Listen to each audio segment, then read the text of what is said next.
Hola chicos, recordemos un poco las propiedades de los ángulos interiores del triángulo.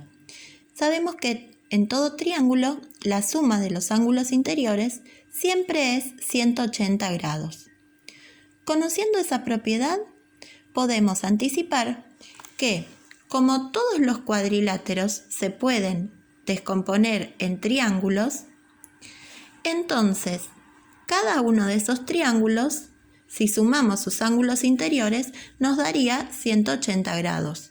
En el caso del cuadrilátero, entonces, la suma de los ángulos interiores sería el doble, 360 grados, 180 por cada uno de los triángulos que forman el cuadrilátero. Entonces, en los cuadriláteros, la suma de los ángulos interiores será 360 grados. Ahora veamos un poco la familia de los cuadriláteros.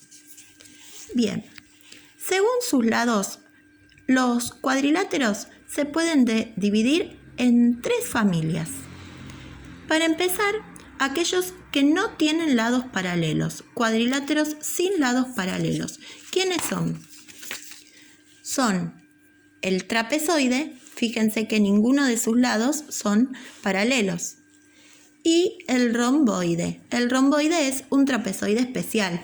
¿Por qué? Porque los lados consecutivos son iguales, pero ninguno de los lados del romboide son paralelos. Bien, después tenemos el grupo de cuadriláteros que tiene un solo par de lados paralelos, y esos son los que se llaman trapecios. Dentro de los trapecios tenemos el trapecio isósceles, justamente llamado así porque tiene los lados opuestos, en este caso un par de lados que no son paralelos, iguales. Los lados no paralelos iguales, de la misma amplitud. Este es un trapecio rectángulo. ¿Por qué? Porque tiene dos ángulos rectos y tiene un solo par, obviamente, de lados paralelos. Y después tenemos aquellos que tienen dos pares de lados paralelos. Y justamente por eso se los conoce como paralelogramos. Los paralelogramos. Veamos quiénes son los paralelogramos. Bien. Tenemos acá al paralelogramo que llamamos propiamente dicho.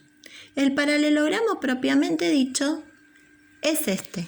Fíjense, tenemos el lado AB paralelo al lado DC, el lado BC paralelo al lado AD.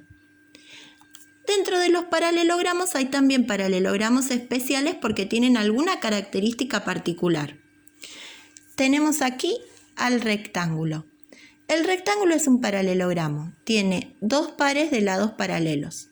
Pero además, los lados opuestos tienen la misma medida, son iguales. Y además, los ángulos son todos rectos.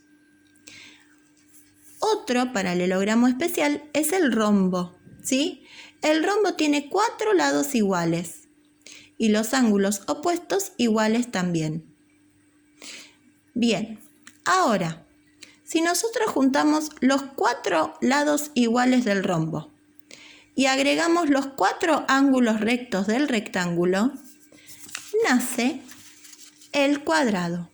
El cuadrado es el paralelogramo más perfecto de todos. ¿Por qué? Porque tiene 4 lados iguales como el rombo, 4 ángulos rectos como el rectángulo.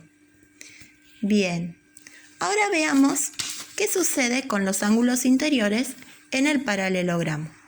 Acá tenemos un paralelogramo propiamente dicho en el cual se han marcado los 4 ángulos. Los ángulos opuestos del paralelogramo son iguales, ¿sí? Tienen la misma amplitud. Y los ángulos consecutivos, ¿qué es un ángulo consecutivo? Es el que le sigue, el que está al lado. Por ejemplo, los consecutivos del ángulo A son D y B. Los consecutivos del ángulo B son C y A. Los consecutivos de C son B y D, los que están al lado. Bueno, los ángulos consecutivos en el paralelogramo suman 180 grados. quiere decir que A más D, 180. A más B, 180. Y recuerden que los opuestos, como por ejemplo A con C, son iguales. Bueno, hicimos un repaso general de paralelogramos.